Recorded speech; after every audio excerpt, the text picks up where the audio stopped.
Welcome back to another episode of the Working Class Fishing Podcast. I'm one of your hosts, Brian. Down below me, down over there is John Morris. And over on this side, which is my left, maybe your right, is Sierra Holtz, also known as TheReelFisherWoman.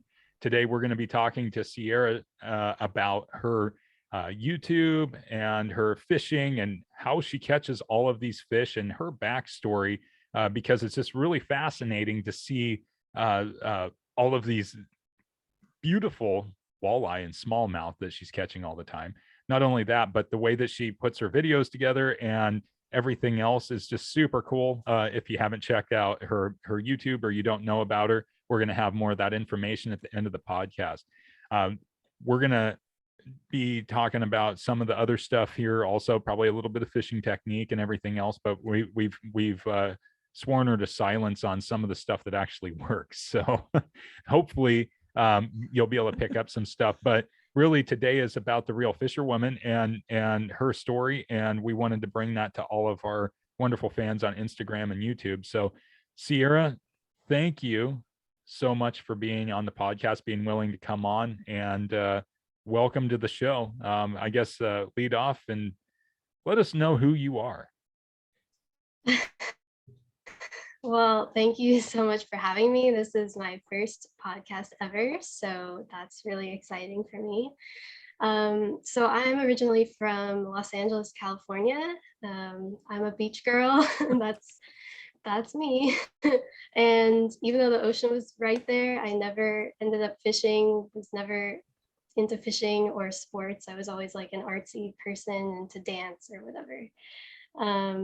But I became vegetarian when I volunteered in Israel on a farm where they killed a lamb, like from the farm, like for them to eat.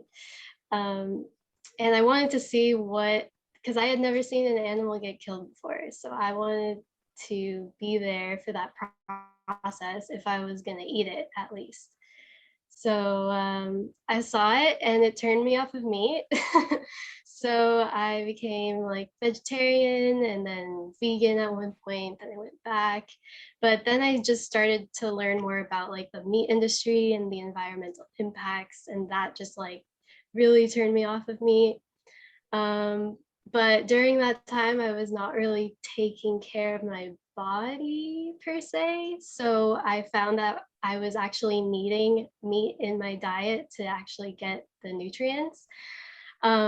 So I decided that the most ethical way to do that was to just go out there in the wild and get my own meat. So that's when I started fishing, which was like 2 years ago.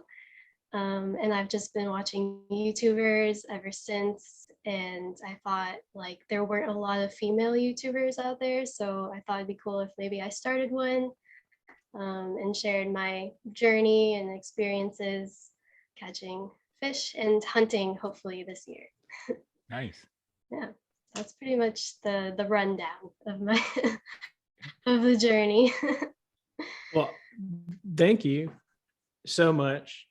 Really, honestly, so much for coming on.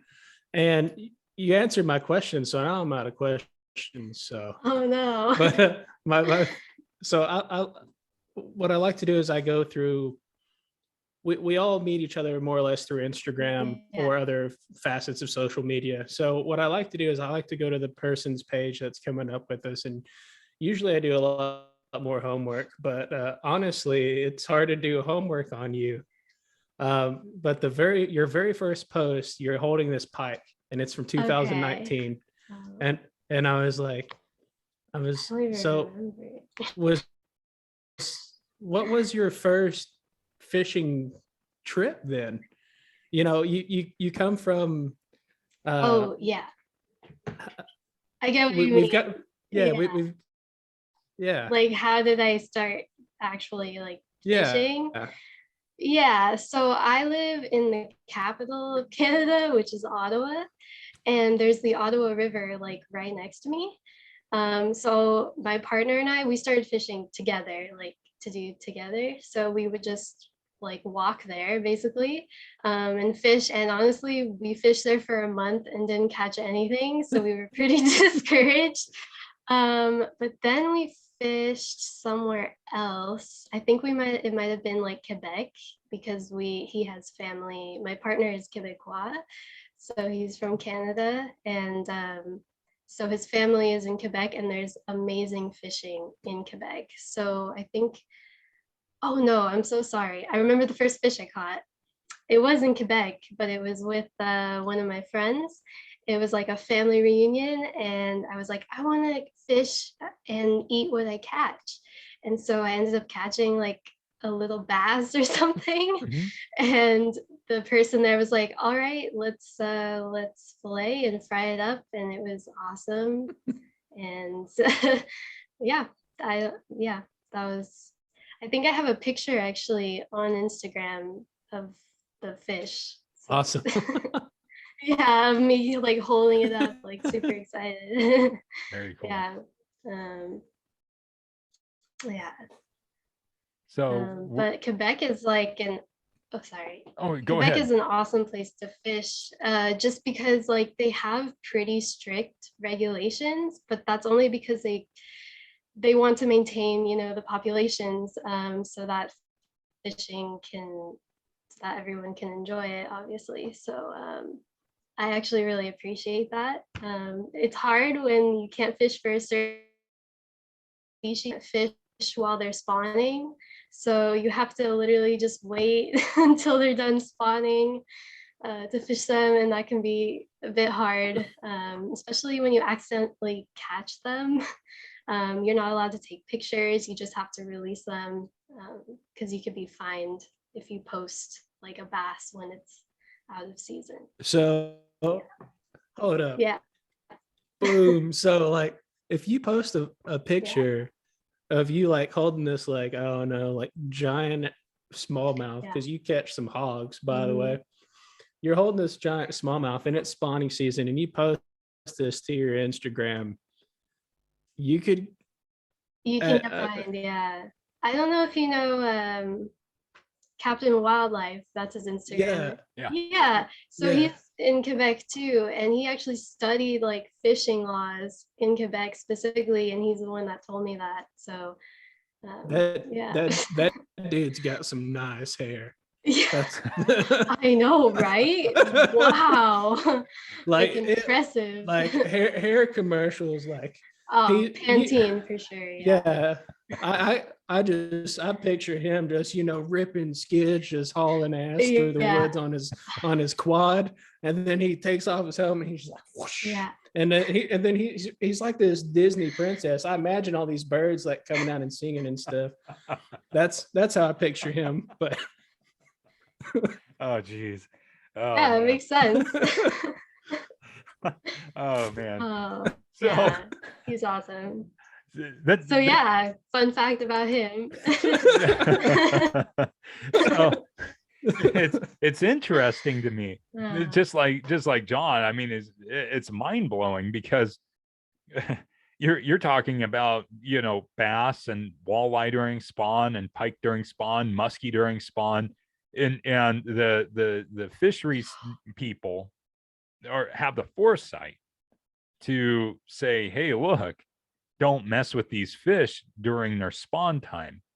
And you sound like you were going to say something. Maybe I was incorrect in my assessment. I'm just going off the species that I know that are in your area.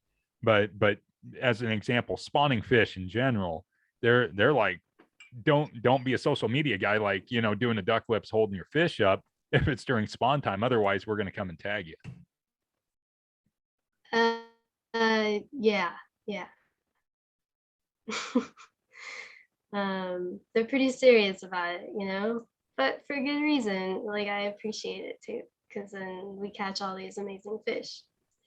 like, I mean, it's I appreciate that too. And you know, we've got a delay harvest stream near me, and the first time I ever heard about delayed harvest was actually from one of our friends in Virginia on the Holmes Run. The Holmes Run is this delayed harvest stream in the middle of like urban chaos over there by DC. But we have one here in Arkansas where I fish, and I didn't really understand it at first, coming, from like a catch and keep family. That's really Yeah. how I was raised. I didn't get more into like the sport or like therapeutic aspect of it until, way down the road. And what when I learned, like, oh well, this is how they stock these trout, and then this is why it's delayed harvest because of, A, B, C, and D, Yeah. all the way down to Z, because there's literally there's an infinite amount of good reasons why to let fish be Yeah. fish Mhm. without human interaction. Yeah. Brian's going through some pretty serious stuff where he lives with that right now, though. Really. His might be a little bit over the top. I don't know. Brian, what Yeah. do you think about on that one? Oh, I don't want to talk about it. Oh. So we're starting to see some turnaround here.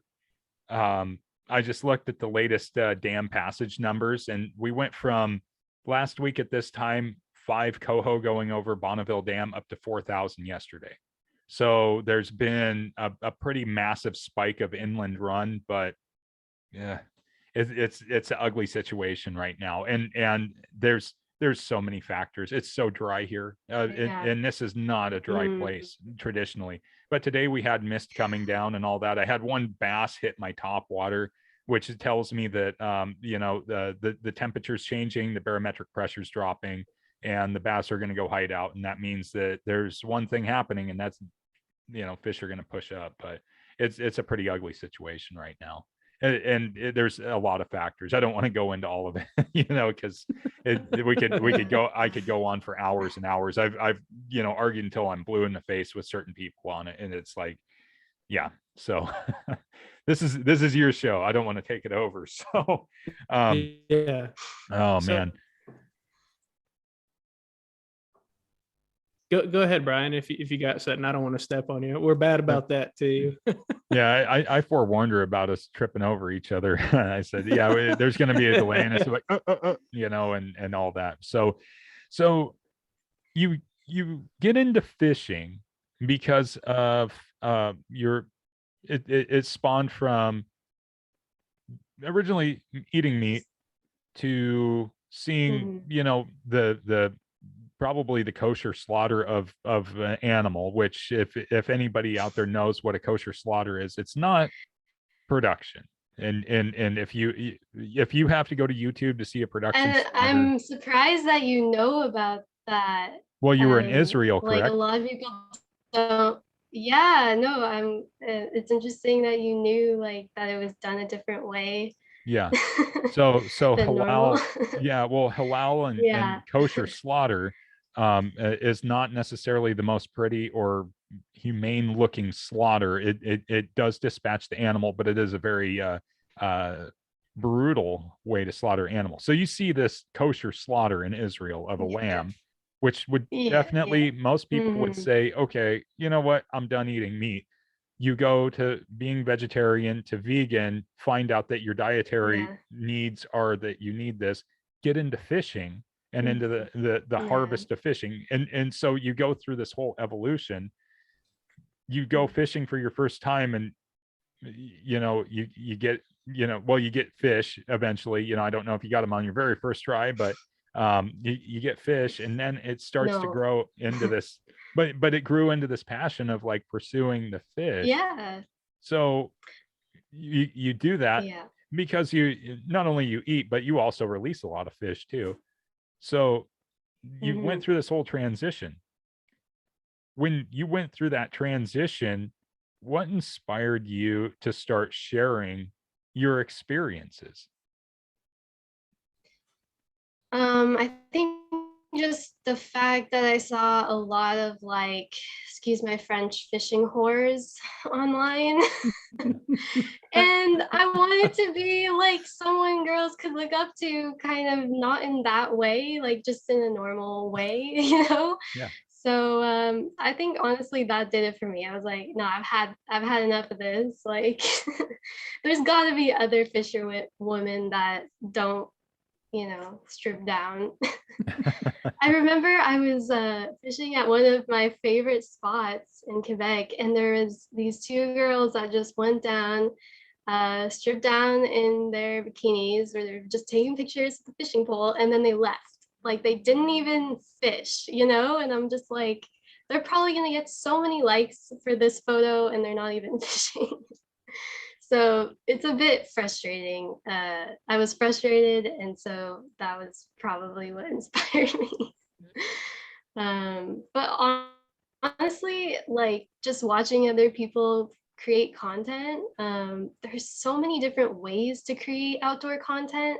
And also the outdoors is just a beautiful thing to create content on. So I just want to be a part of that. And yeah, I love it. And I love the community too. It's awesome. Super positive. Yeah. For the most part, the community is outstanding. Yeah. For the most part. Right. And Luke Duncan refers to your fishing whores as thirst traps. Yeah.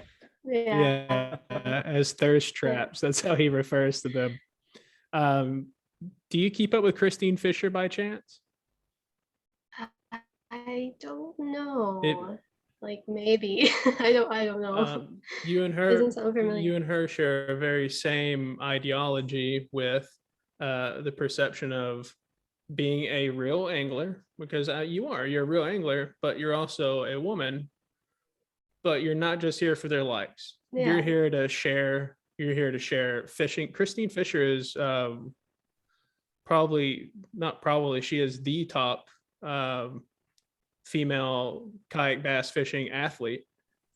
She can consistently places within, like top 10. And nice. you and her said some very, very similar things right there. So I can get behind that a lot. I appreciate that way more than to be honest. Yeah, and honestly, I read recently that the algorithm on Instagram actually promotes that. Like they promote that kind of content for people to see, and that I think that's wrong. Like there's so many kids also on YouTube, and like little girls are, I don't know, whatever. And I have to say to that it's so admirable that you have that viewpoint, because in a society that is so vain and so wrapped up in its own vanity. And I'm from Los Angeles, so I get it. Like I'm from that culture.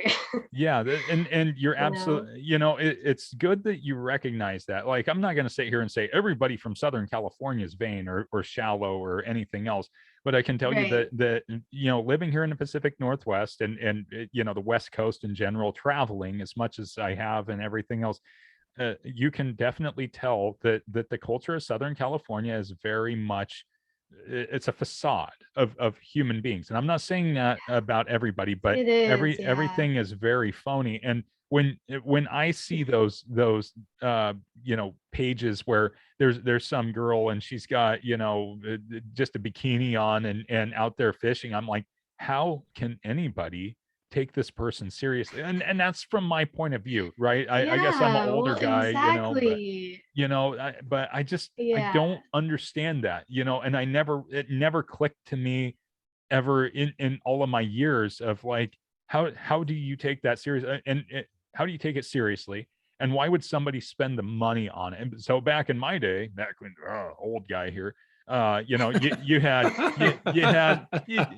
the bikini calendars that and you had the stickers and the magazines with like you'd get a gun reloading magazine as a thing, and Dillon Presses used to sell these gun reloading presses. And I know this is off topic, but you would get that and it would have a girl with a bikini reloading 44 Magnum ammo, and it's like that I guess it gets your attention, but it's not something, it delegitimizes the whole process in my mind, I guess, from my point of view, because it's not something serious. If you're going to do anything, put one of like the competitive pistol shooters that are female on there that actually knows how to shoot and knows their stuff about like all of these other factors in firearms, instead of somebody wearing a Christmas hat and a bikini.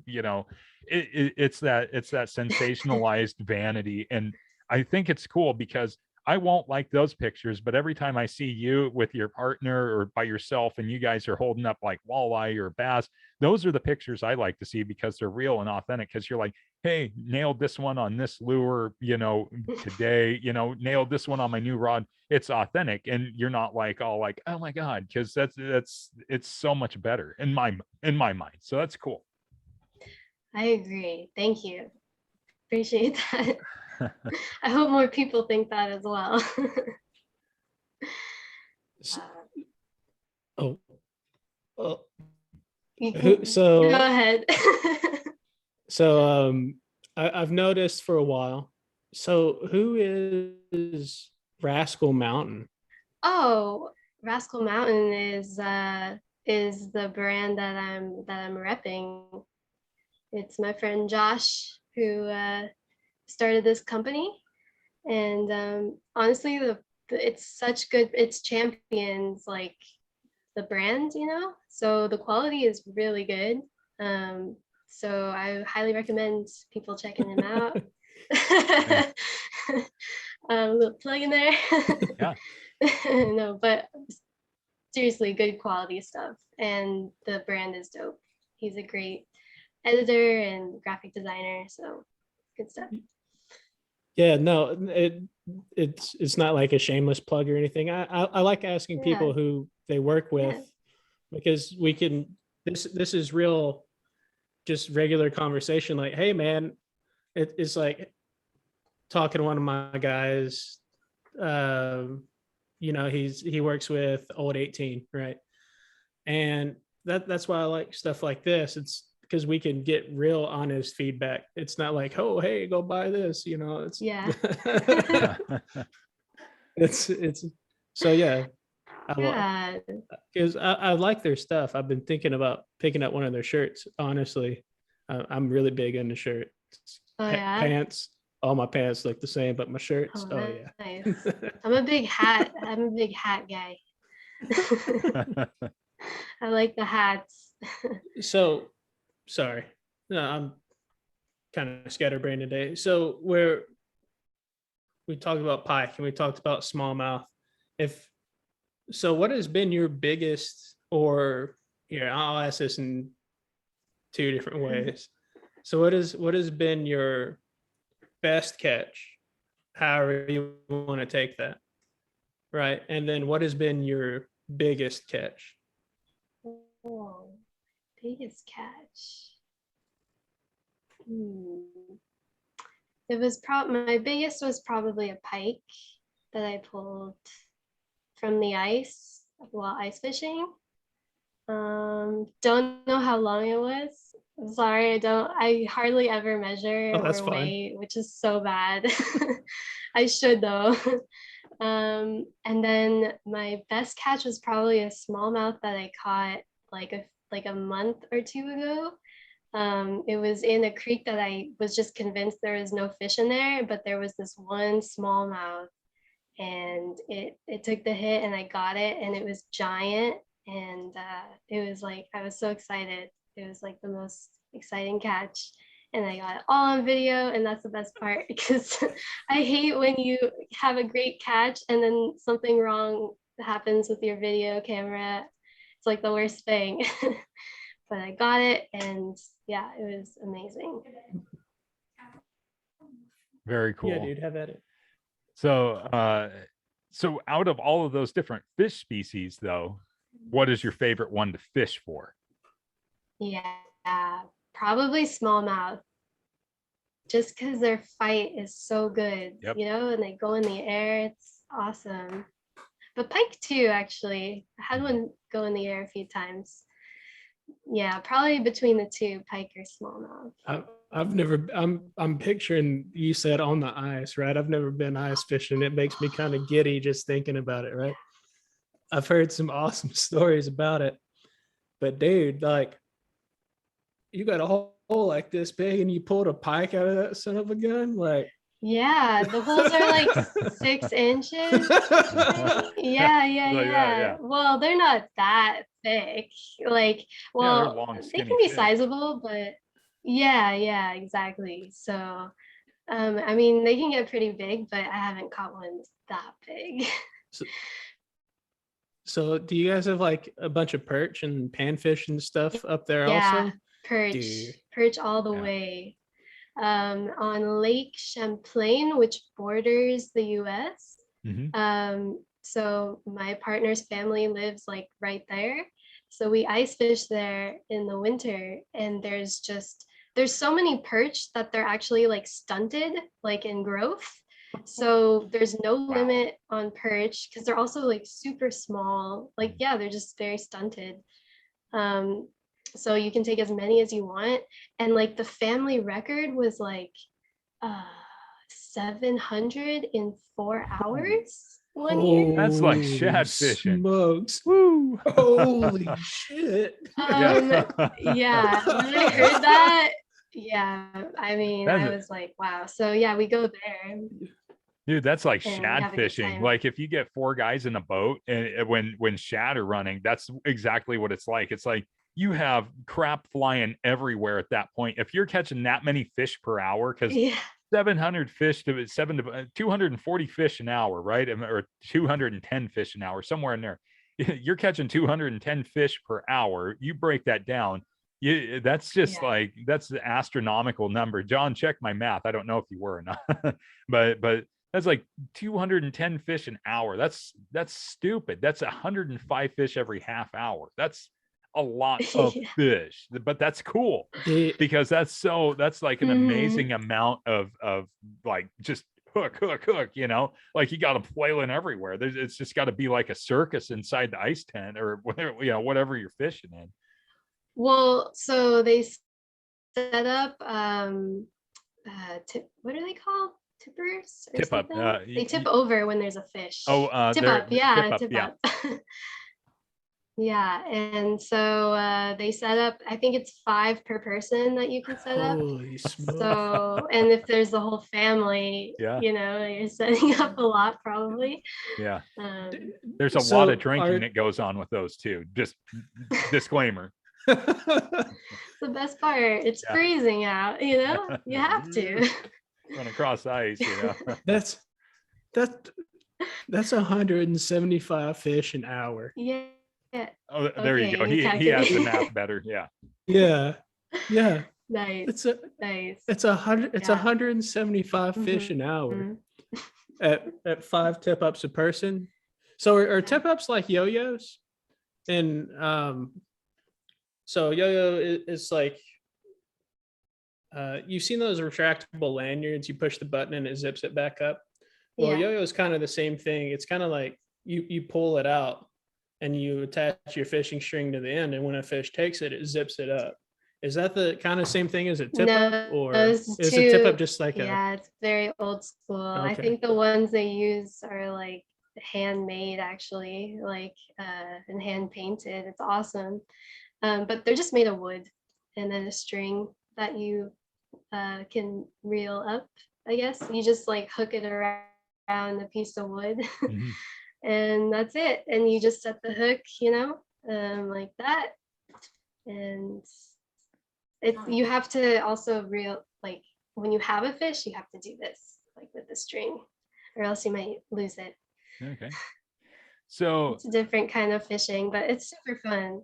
no, that's super cool. You know, ice fishing, that's like one of the greatest Midwest pastimes. You know, once everything freezes thick enough to get on there safely, punch a hole, and fishing through the ice can be so much fun. And anybody that hasn't tried it, you got to try it at least once. If you have ice fishable areas where you live, then you know you'll definitely be getting a sled and tip ups, or even the short rods just sitting there over the hole in the ice tent jigging. It's a ton of fun. Yeah. Just super fun way to catch fish. Yeah. So what we do now is we bought like a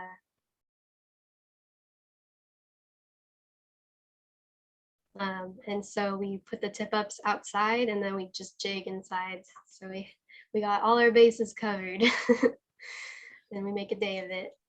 Very good cool. times. So has your partner been fishing his whole life, or did you guys start this journey together? Yeah, that's why Oh, it's that's been awesome. fun. Yeah, it's been That's so awesome. fun. Yeah, and he's the one that encouraged me to like make a YouTube really.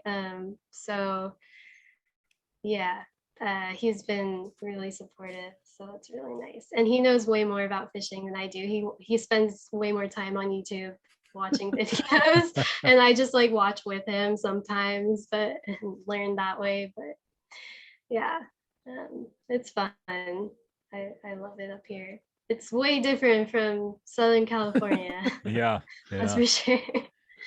So my next question for you was, how did you get from Southern California to Canada? I just have to know Yeah. how you got from sunny Southern California to the frozen tundra of the north. Yeah, so I went to college in Montreal because I Okay. didn't want to be in the States still, like after going to Israel. I wasn't ready to come back home. So I was like, okay, I'm going to go to college. I wanted to experience a different culture too, and just put myself in that situation because I don't know. I don't know why I do it, but it helps me grow, I guess, by just putting yourself in different cultures and situations. Anyways, so yeah, I got accepted in Montreal to university, and I studied religion as a major. Okay. So that's where I met my partner in Montreal, and yeah, that's how I ended up in Canada. So real quick backtracking then, how did you get from LA to Yeah. Israel? Did you go to Israel on I'm just yeah, I'm putting together because we're there again, we're Yeah. talking about going from Yeah. Southern California Yeah. to a region that by no stretch of the imagination is fairly volatile, but at the same time Yeah. holds Took me a high. while to get used to. Yeah, at the same time, it holds a lot of religious significance for a multitude of different religions. So, and then you mentioned that you went to university for religion, or theology, Yeah. however you want to spin that. So, was Not going theology. oh, not theology. Okay, so religion, religious Nope. studies.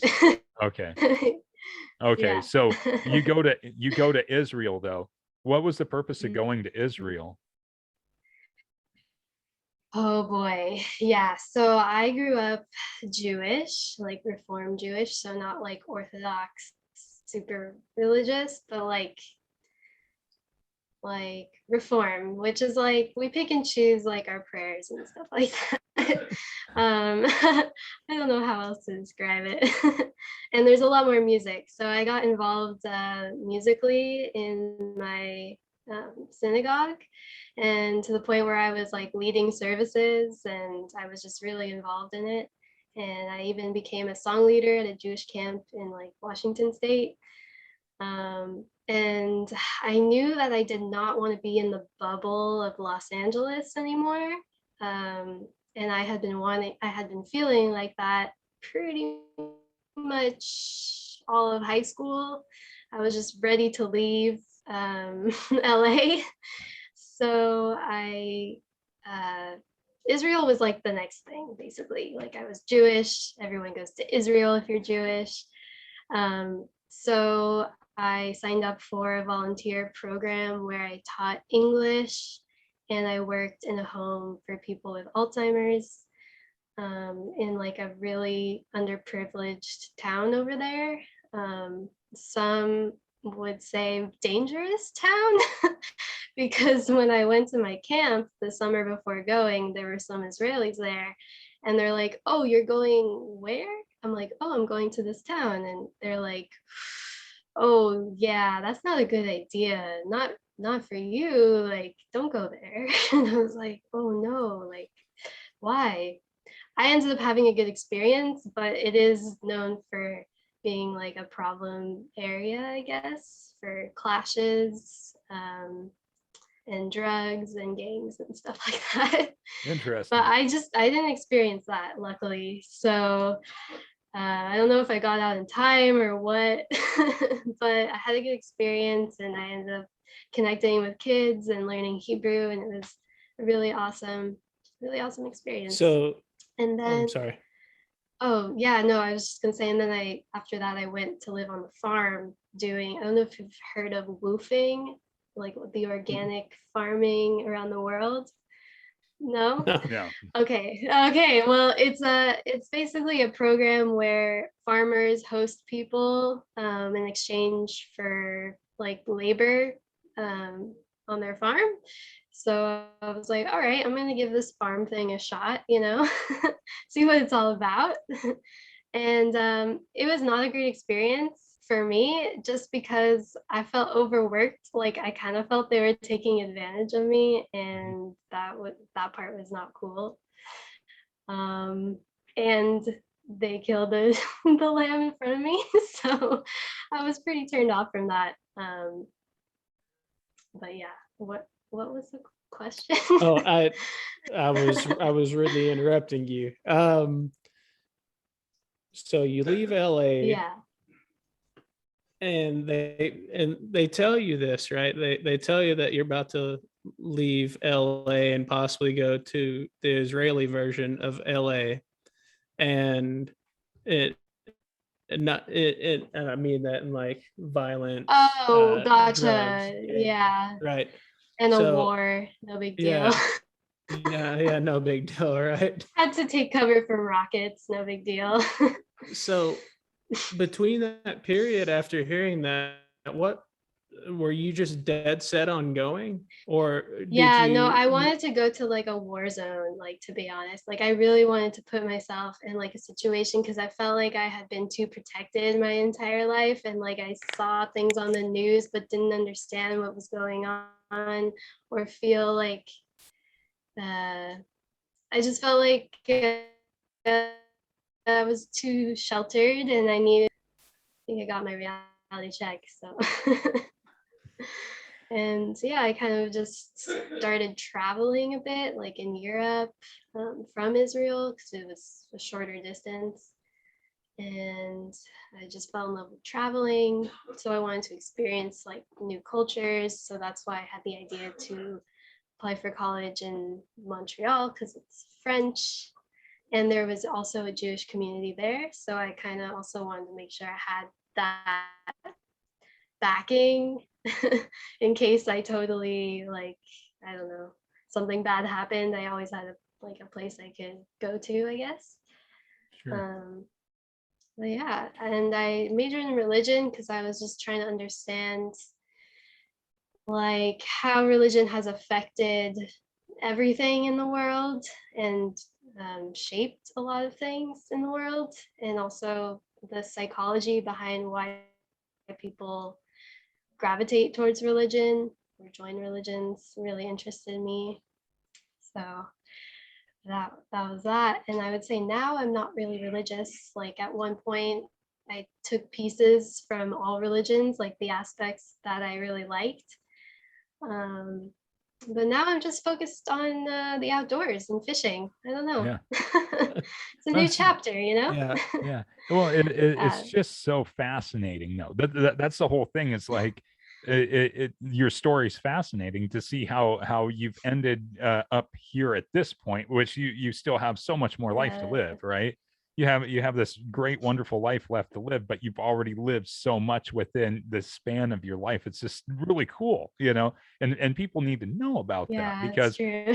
because and I think it also gives basis to your personal philosophies about your out connection to the outdoors, the fishing, all of that kind of stuff. I Yeah. think that what you've experienced and seen in the world, you're not just doing this as like a protesting statement. When you were talking about, like, the bikini No. girls out there standing there with a bait casting rod and all this other stuff, you're not making this as like some neo-political statement of all this. You've experienced so much around the world. You have a different perspective, and I think that's important for people to notice, that you have a different perspective of how the world actually works, from coming from a place where vanity was so paramount, to a place where vanity didn't matter. It did, Yeah. people weren't worried about getting in front of the mirror every day and putting on, $80 worth of makeup and, $500 shoes. They were worried about, okay, how am I going to eat? How am I going to survive this day, especially if I have, rockets flying over my head? And then am I going to Yeah. come home and find my home Exactly. blown up? Or am I going to have stuff stolen from me? I mean, it's a very different experience and perspective. So that's for me, that's what I'm processing out of all of this as you're speaking. Yeah, well, I think I just realized at a young age that LA is one reality for the people living there, but it's not reality. It's not the reality in general. Like there's so many other things happening around the world, and you're just exactly like worried about how you're looking. And that's why I never felt like I fit in, to be honest, because I never valued those things. Like I also have spent a lot of time in Colorado. My grandmother lived there her whole life, so I lived there for like a year, and like all our vacations we would spend in Colorado. So I did have like that connection to nature from a young age. Mhm. And I think that's why I never felt like I fit into that LA mold, and never really understood it. So I really wanted to leave and escape it. Yeah, because honestly, the culture, it gets into your head when you grow up there. Like you learn it's a lot of self-hatred and low self-esteem growing up in that type of toxic culture. So I really needed to get out of that and carve my own path, I guess. That's honestly so amazing.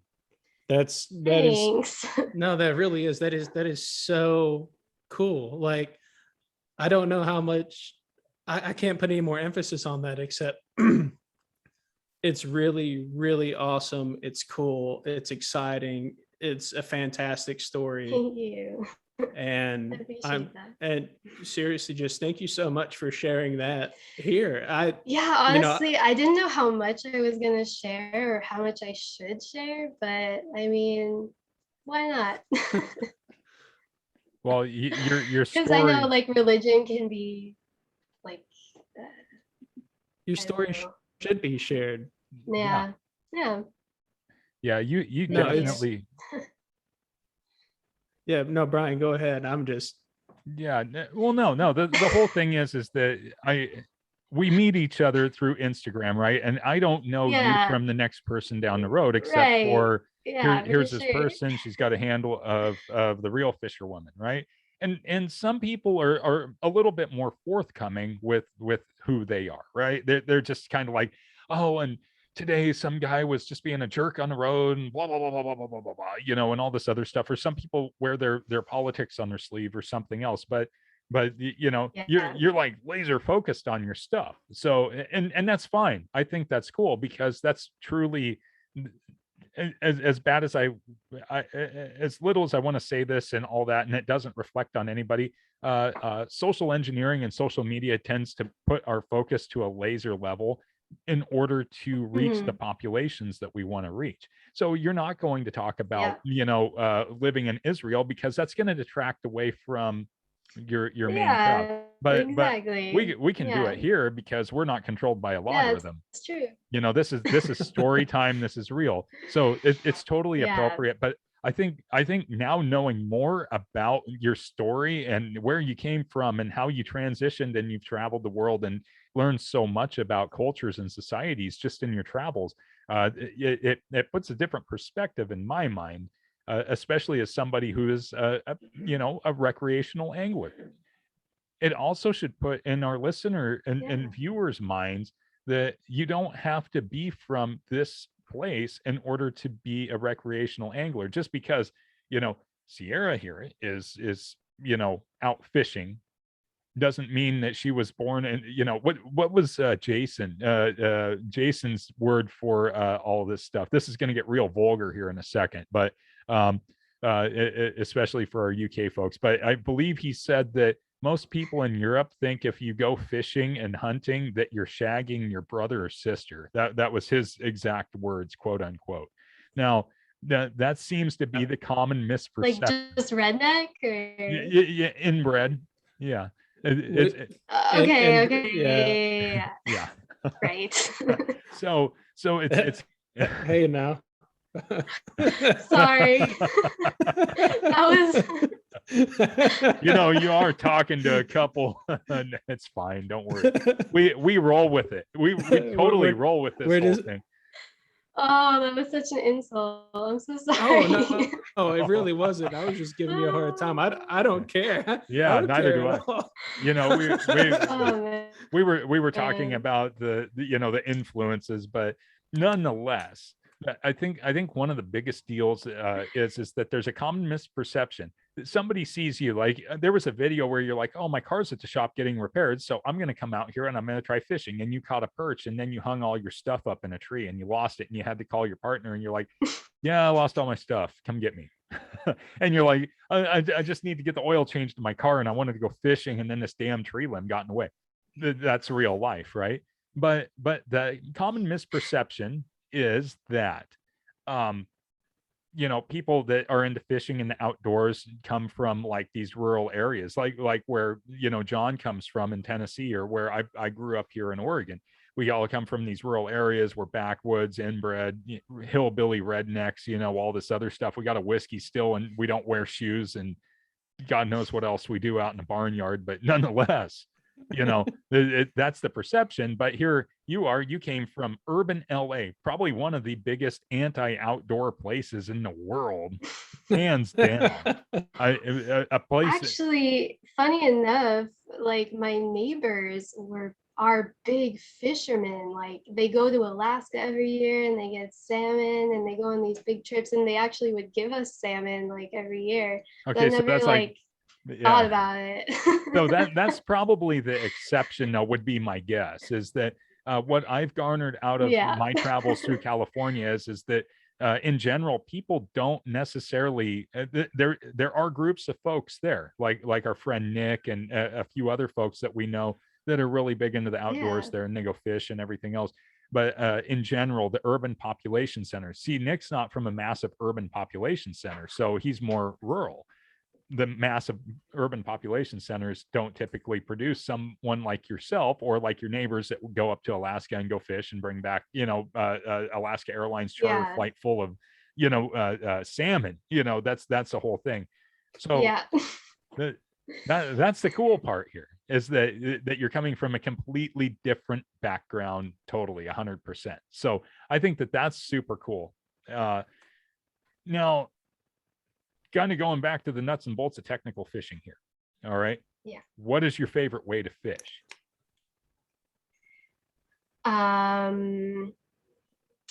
Honestly, drop shotting it gets the most fish, in my opinion.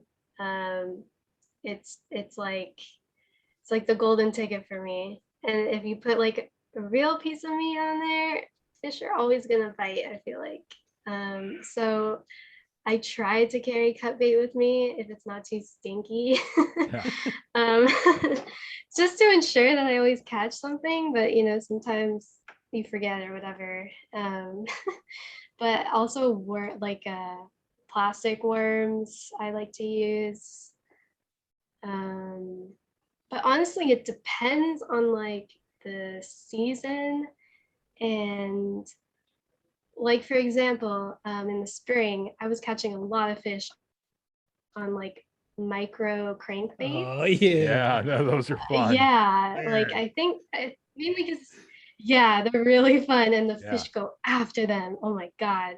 So like obviously, I would suggest using that for creek fishing at least. But like spinners are good. Mm-hmm. Spinners are really good. Yeah. Either the inline ones or the regular ones. It's hard to beat an inline spinner. Yeah, it really is. Yeah, definitely. What else? So honestly, I don't use a lot of top water. Oh, you need a whopper plopper. Yeah, you do. Yeah. You need a whopper plopper. Yeah, you really do. If you like fishing for smallmouth and pike, you need a whopper plopper. Yeah, well, you want to have the thrill of your life. Wait till you reel one up and it hits it 2 feet off the bank, and when you see it, you just see its eye pop out, and you see its mouth go around the treble. You're just like, what? Yeah, it's super cool. All right. Yeah, I tried frog fishing. I'm still pretty new at it, so I'm not super good at it, but I've caught like a couple fish. I guess it's just practice and also buying the bait. I don't own a whopper plopper, I don't think. So. Yeah, yeah, I gotta try that though. Well, there's sorry, I'm cutting both y'all off right now. I've got something real important to say. Just get a walking topwater. If you don't like frogs are a lot of work to fish. Frogs are a ton of work to fish. Like my wrists, I can't fish frogs like that all day. I can't fish jerkbaits like that all day. Okay. That's why whopper hoppers are so effective. It's cast and retrieve. Yeah, but what about weeds? Like, you will. They're not weedless. Yeah. See, that's where I'm like, I feel like if I toss it, I'm gonna lose it. And then you're losing like $17. Well, exactly. Yeah. So I'm kind of afraid. Well, I'll tell you one thing that I went on Amazon and I got some of these knockoff whopper ploppers, and I've been popping fish, and it was like $22 for 8 of them. Yeah. Right. I know the guys will be like, well, that's not the real thing. It's catching fish. I don't care. Yeah, sometimes the body spins, but I just make a new shaft for it. I've been using those. They're like these real wild looking things, and I'm just like, maybe they'll catch it. I got 8 of them. I could butcher them and put them together in weird configurations and put flashy tape on them or whatever. I cast it out, bang, here goes one. I had one roll on it today, which was kind of a shock to me, but they do work. Jitterbugs too. Jitterbugs are real effective. That's what. Yeah. Never used one of those. So yeah. That's kind of a walking bait. It's just kind of chicka. They actually make a Pikachu one. Okay. So you can find a Pikachu jitterbug, and it's got a little tail. That'll blow them up. That one. Yeah. Yeah, super cool stuff. So also not weedless, but super easy. Oh yeah. Yeah. And it walks right across the top of the water. You'd have so much fun with it. But what I was going to ask you was, so I see you use bait casting and spin casting. Have you tried fly fishing yet? Like not really. Like my partner has a fly rod and he does it. I think I tried once. But I want to, but I'm just trying to master one thing at a time, to be honest. Like I just got a bait caster for my birthday. So I really want to master that before I go to fly fishing. I've only caught like 2 fish on it. So yeah, I really, that's my goal. But you broke the skunk off the rod and reel though, right? Yeah. Finally. the first bait caster I bought, I know this ain't about me, but I got stories all the time. Yeah. My first bait caster I bought, I didn't catch a fish on that for 7 months. Oh, 7 months. I was like, that's hard to believe. Was it right? winter or no, it was March. It was March.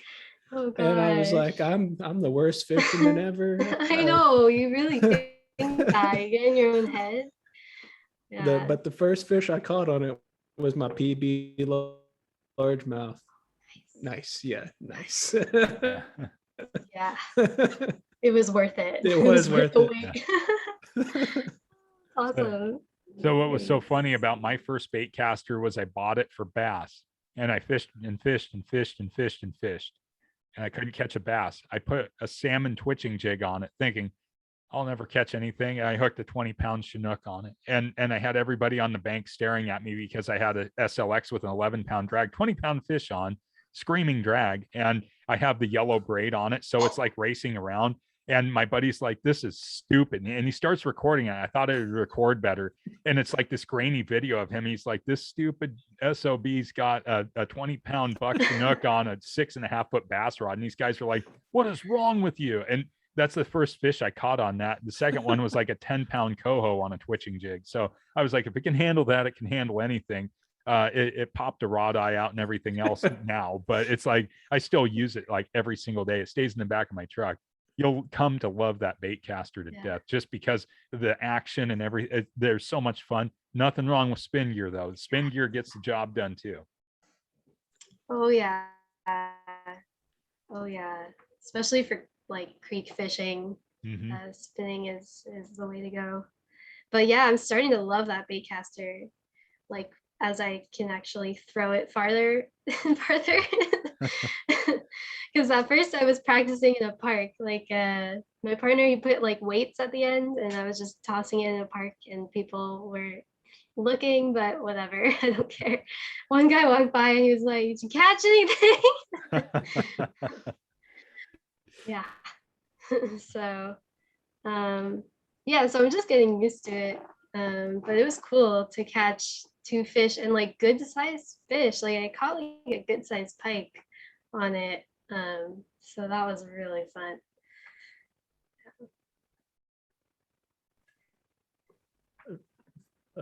Making sure I ain't stepping on nobody. So it sounds like you get a lot of your information from YouTube, right?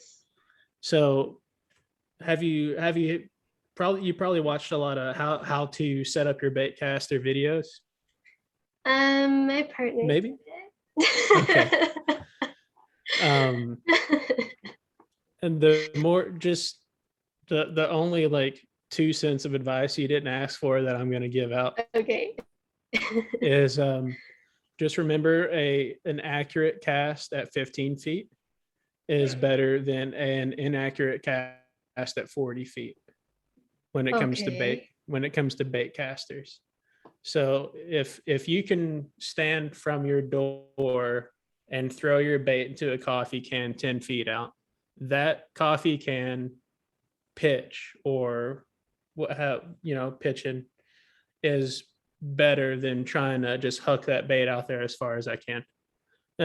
Just keep that in mind that it's personal gratification and it's satisfying to really get a bait out there like as far as you can. You're like, yeah, I did that.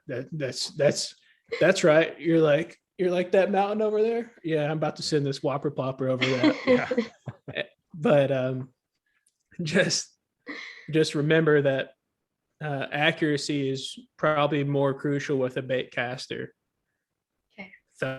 And if you are going for those just bomb overhead casts, after you get it out, turn your hand like you're opening a doorknob, right? Okay. Yeah. And that takes just like that. Yeah. So I don't have bait casters anymore, but if you're overhead, just right, it's coming out, you're thumbing your spool, turn your hand sideways.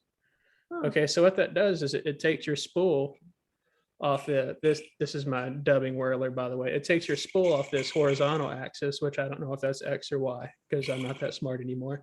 And it puts it on this axis, and what it does is it slows it down. Huh.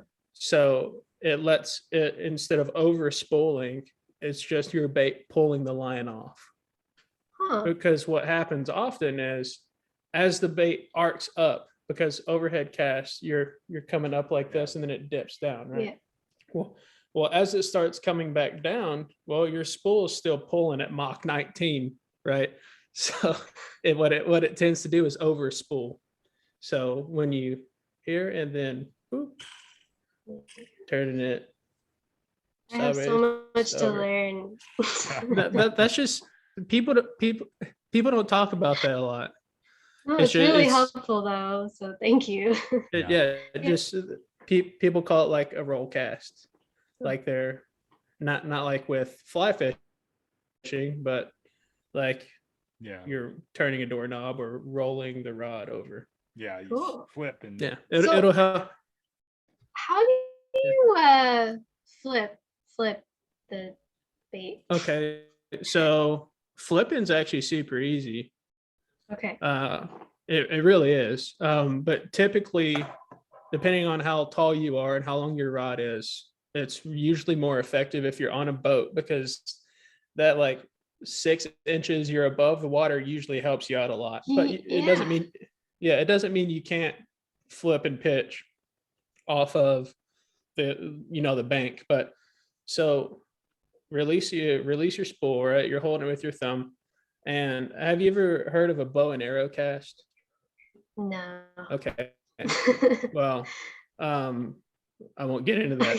But what you're doing is you're holding your bait in your hand, right? I pinch my line, and I only do this with jigs and soft plastics because they have one hook. You're never going to pitch or flip something that's not heavy with one hook, right? Yeah. So, but you load your rod tip down, and I like to pull it down to my belt. That's what's comfortable for me. Different people do different things. Some people are like way up here, and you'll figure it out, whatever's comfortable for you. But so my rod's up, my rod tip's up.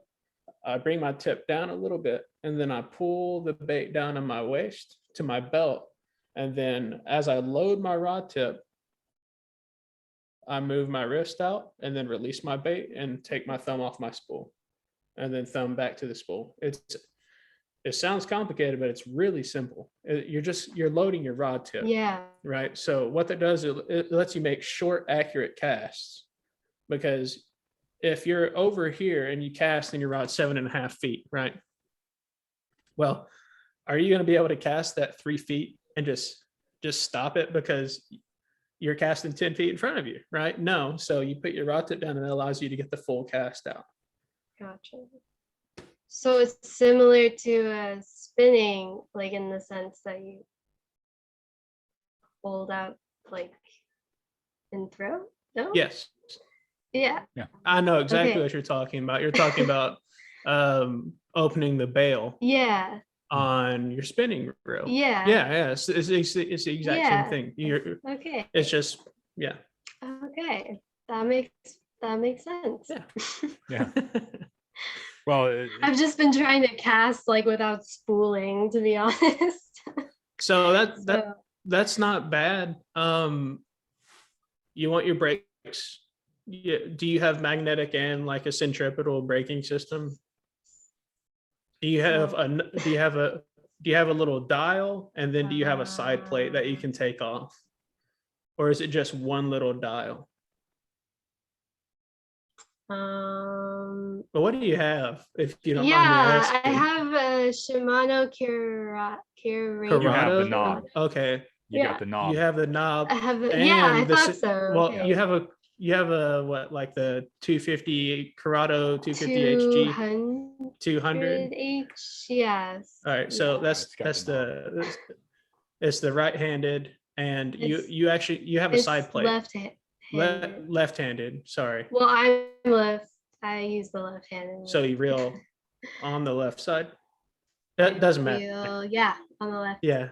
Mhm. So you do have a side plate on that you can take off. There should be a button underneath.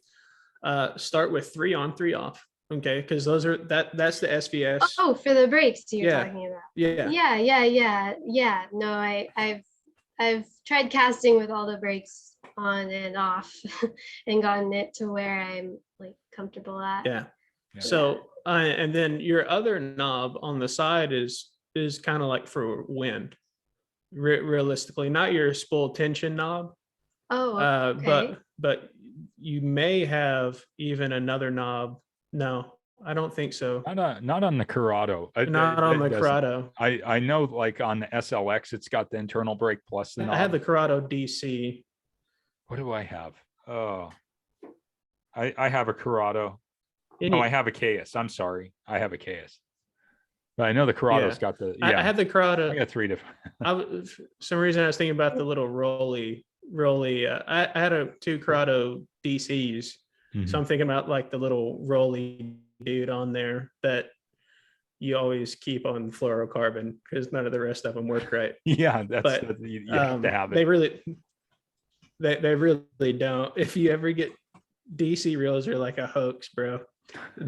Oh yeah. They sound awesome.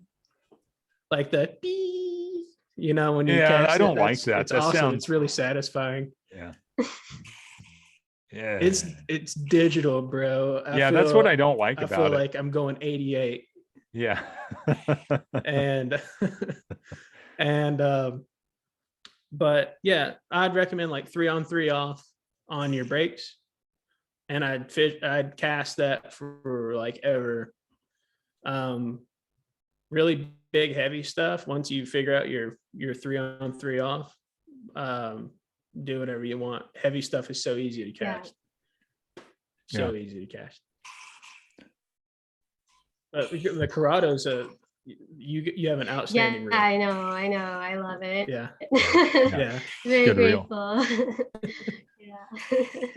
So I had been wanting a bait caster for so long, and I actually won it in a giveaway that I didn't end up getting the giveaway because of border issues and FedEx issues. But so I had been wanting one for like over a year, and finally I got one. So I'm so excited. Such a nice reel too. It is. They're pretty. yeah. Yeah. So just to kind of I don't know. I don't want to sit here and say summarize and do all this other stuff, but out of all of your experiences, like we just went through and did like a 10-minute tech talk on reels and stuff like that.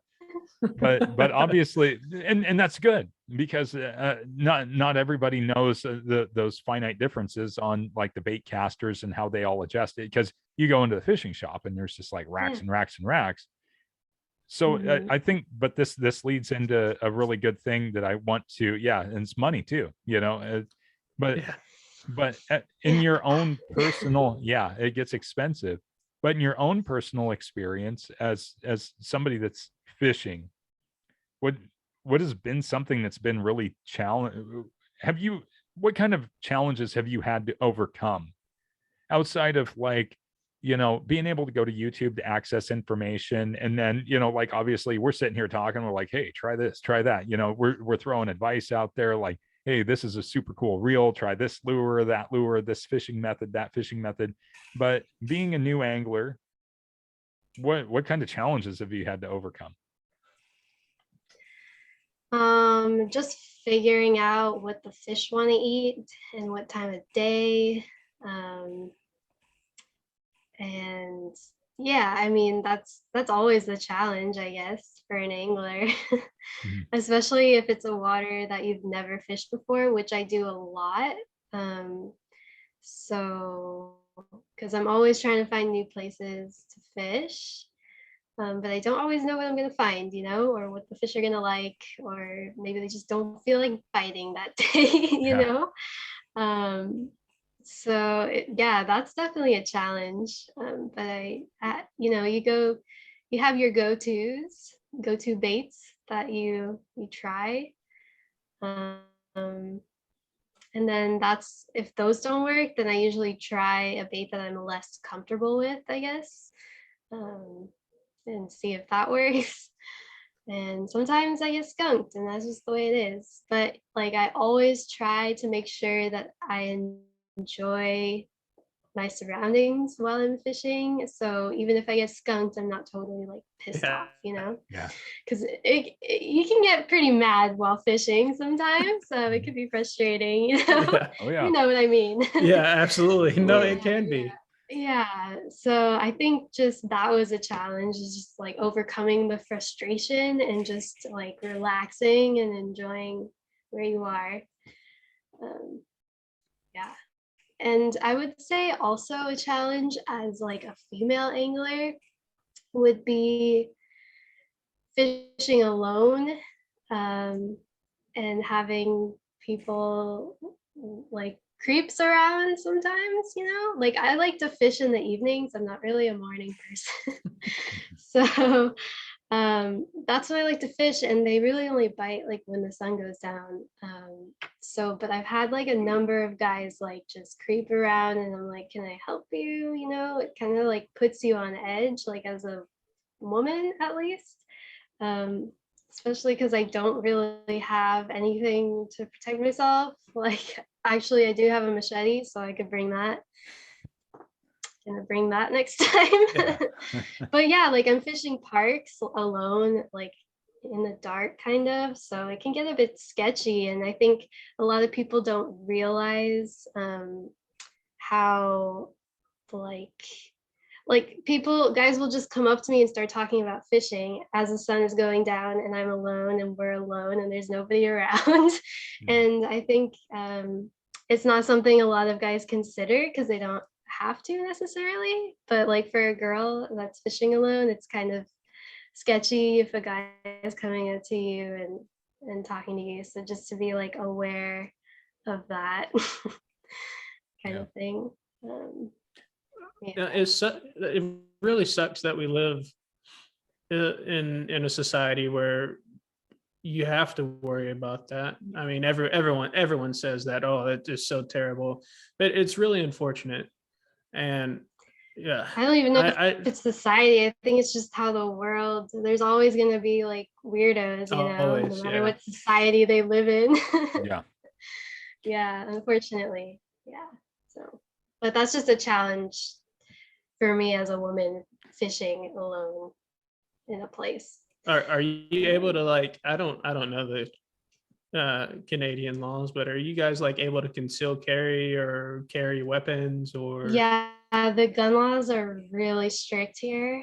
You have to get a gun license, and that's just for like a basic rifle. Like if it's a concealed gun, that's a separate license. And I think you need like recommendations to present to a judge, like basically to make sure that you're mentally sound to do that. But for like a rifle, it's just like a safety course that you need to take, and you also have to apply officially, like paperwork. Sure. But that's pretty much it. But my partner just got his actually. Fantastic. So, That's cool. yeah, so we can go hunting. Yeah. Yeah. So excited. And if you're with somebody who has a license, then you can also shoot with it. Oh, okay. Yeah, if you're with someone accompanied. Oh, Yeah. that's very cool. Yeah. Yeah, so it's a little different up here, but Well, it definitely ain't Yeah. Texas. I think it works. Yeah. Yeah. Yeah. Opposite of Texas, I would Yeah. say. Yeah. Yeah. Yeah, we can open, we can open carry, but it's constitutional carry here now. You don't need shit and you can carry. Yeah. We won't get into that. I saw We the won't get grimace, into that. but that gives it gives everyone the availability, you know, Yeah. and that with good and bad. But we will, like I said, this is a fishing podcast. Right. Yeah. So. So your big challenges that you have to overcome then as a female angler basically are like your safety and things like that. Well, yeah. I mean, Yeah. but you know, this is, and like I said, I don't want to go down the deep dark rabbit hole of like, you know, whatever political garbage or societal garbage, all this other stuff. But you know, John and I have noticed something, and we flat out said it. It's like, you know, you don't see a lot of other anglers respecting female anglers unless they're the ones that are in like the bikinis out on the, you know, the flats boat in Florida, you know, not even fishing. They're just standing out there. They don't even know how the damn rod works, you know. That seems to be the perception of woman anglers. Have you ran up against anything like that? I mean, you got a really nice personality. So I think it would be, thanks. well, but you're very approachable and easy to talk to, right? And you're always positive in your videos. But the thing that I know that there's just people out there that kind of thing just pisses them off. It grinds their gears just because, you know, there's a gasket blown or a spring sprung somewhere deep down in the gear workings of the mind for some of those people. have you ever ran across any like those trolls or weirdos out there that just give you crap about like how you hold your fish, or how that you eat your fish or keep your fish? I mean some of those people, they need to go, well, Yes. I won't say what they should do, because there's Yeah. there's right and wrong, but anyways, so what's I been your do. I experience? have a story. Yeah. So I don't know if you've seen the documentary Seaspiracy. It was on Netflix, and it was talking about overfishing in the ocean. Okay, so, and I commented being like, yes, this is awesome. Thank you for bringing this to light. And some animal rights activists went off on me because I commented with my fishing page and not my personal page. So they saw that I was fishing and murdering fish. Yes. And yeah, so they went off on me, and they didn't understand the difference, first of all, between saltwater fishing and freshwater fishing. So there was a problem from the very beginning. Yeah. And they didn't understand that there's regulations in freshwater fishing and conservation, and they just had no clue about any of that, and were just saying horrible things to me. And luckily, I let some people in the fishing community know, and they jumped on it. They got attacked a little bit, which sucks, but I appreciate them coming to my defense. And ironically, one of the people commenting was a woman, and I go to her page, and it's just ass, ass, ass, ass, ass, ass, ass. And her bio was something like, "Oh, I'll teach you how to manipulate men." And I was like, this person is giving me moral advice? Like, really? So I mean, it's just it's the dummest shit ever. Like, I don't, it's Yeah. the dumbest shit ever. It is. Yeah. It's like, I don't like, how understand. can you even talk? Like, all I have to do is click on your profile, man. Like, Yeah.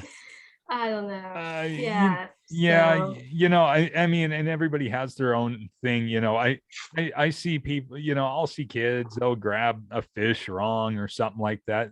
They're learning. Fish are tough, they ain't gonna yeah, they I ain't gonna kill the know, I fish, know. or somebody pulls it up on. I caught a stupid ass sucker fish, right? And I put a video of it up. I brought it up on the bank. Keep in mind, it's like 30 degrees outside, right?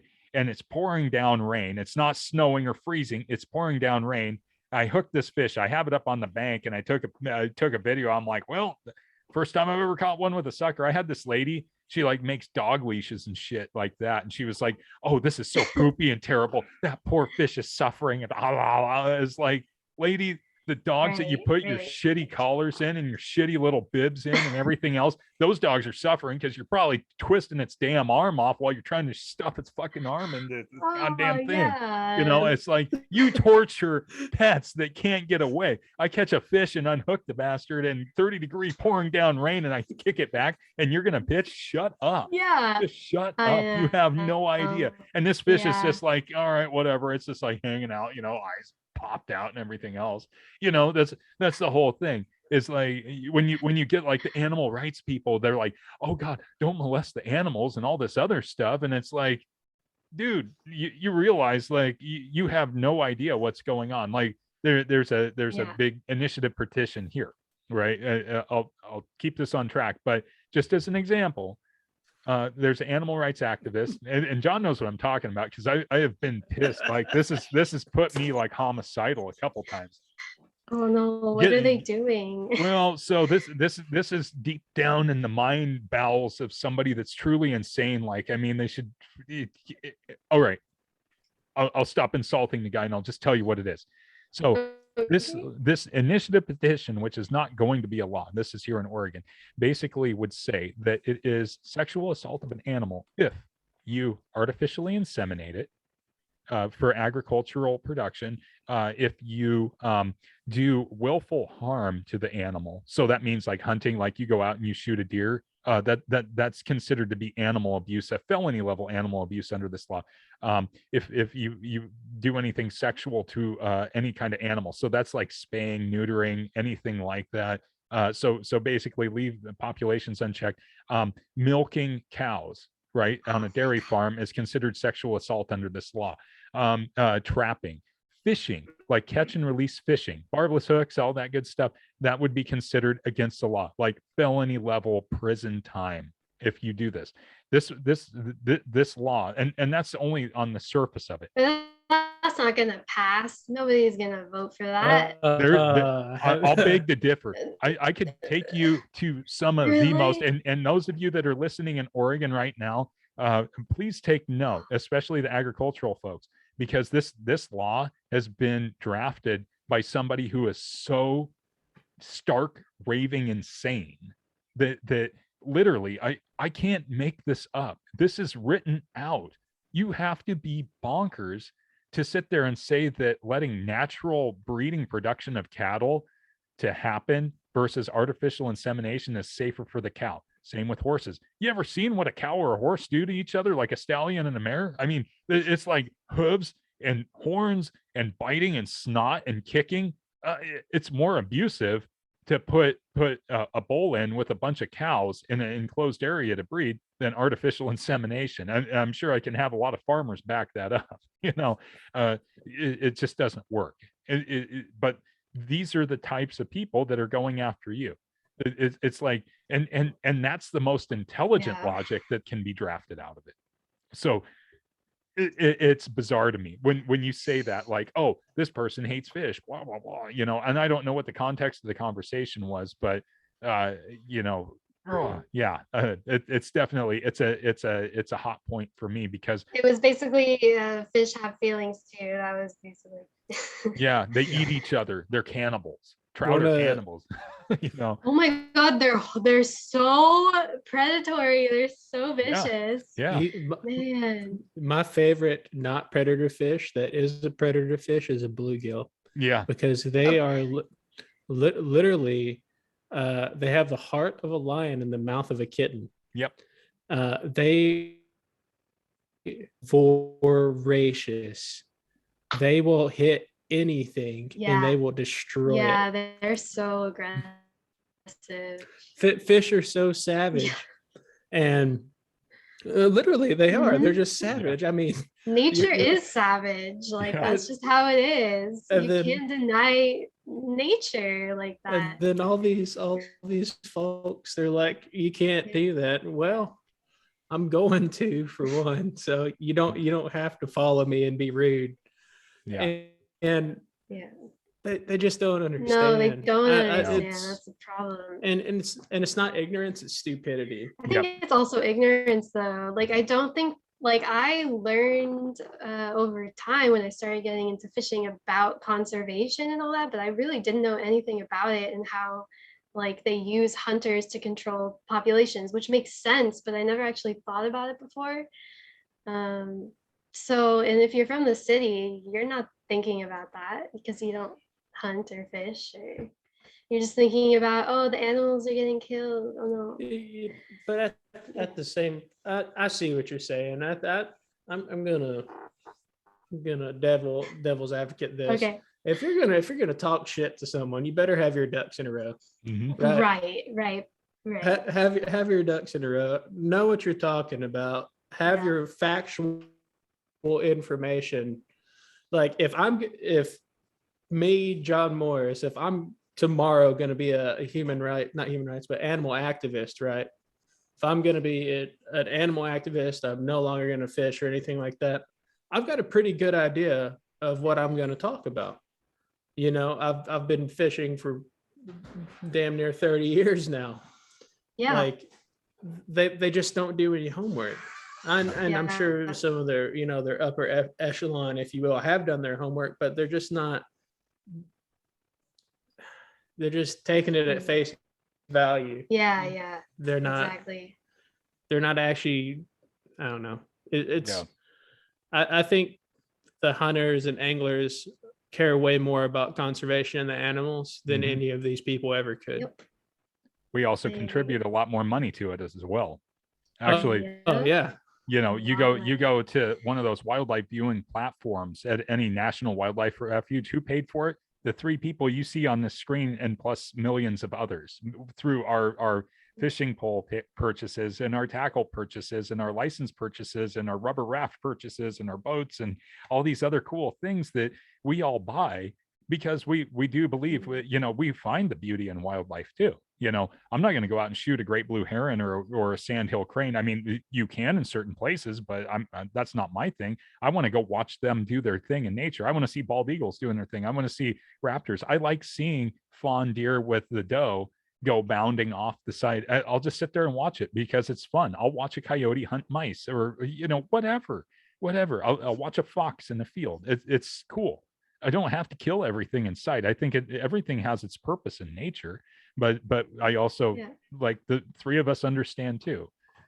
We understand that there's a place for human conservation. You know, what do? Do we remit our evolution of you know, our society in lieu of saving animals that, you know, eventually, you know, there will be die-offs and things like that of a lot of different things, whether that's or overpopulation. Yeah, exactly. You can have one overpopulate the other. You know, that it's just one of those things that we have to accept, and we are a part of the food chain. That's the bottom line. You know, not everybody has to adopt to that. It's not mandatory, but we are a part of that. So well, not to jump off of that last thing too much, but you know, we're kind of coming up here on towards the end of this. But what I wanted to ask you, just kind of in the closing thoughts and everything else, is where do you want to go with all of your fishing and media? Yeah, well, I'm hoping like it's gonna take off at some point. That's the dream, you know, be a fisherwoman that people know about. And I'm hoping we're working towards like, we're hoping to move into the mountains soon, maybe like within the next couple of years. Like that's our plan. Our plan is to like live a sustainable lifestyle basically, and not have to rely on others. So I'm hoping to document that as well in the future, and that's my main goal, I think, is to have that lifestyle. Very cool. So.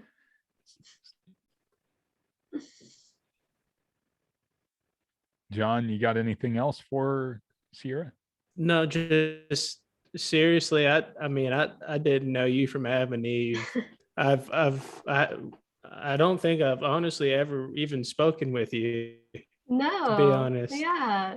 So just to be able to meet you, for one, was awesome. For you coming on here to do that, by the way, was I really can't express my gratitude. It's without people like you. Yeah, me and Brian, we can sit on here and we can hoot and holler and talk about all this other stuff, right? But without people like you, this podcast doesn't really exist, to be, you know, blatantly honest. And your story, I just, please, someday, no, seriously, someday, you know, either write it down or make a YouTube video or something. Yeah.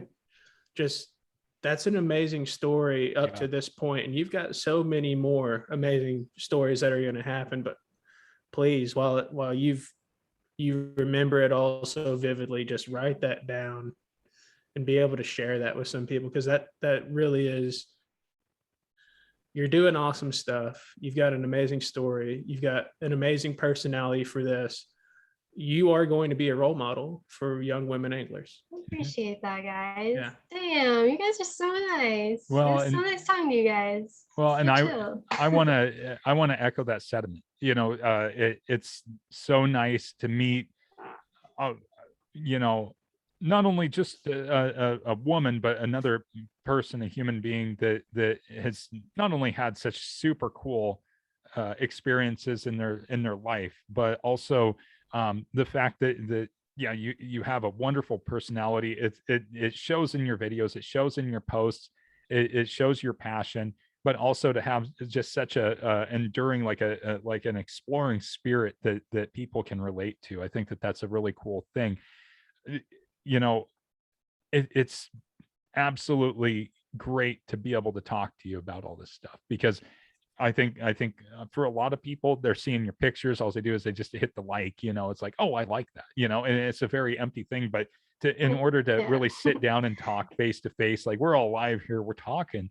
This is super Yeah. cool, because this is like one of those things where, okay, yeah, we didn't know if we were going to just be like, I never talked to you before, but I'd watched your videos, and it was like, she's going to be pretty good.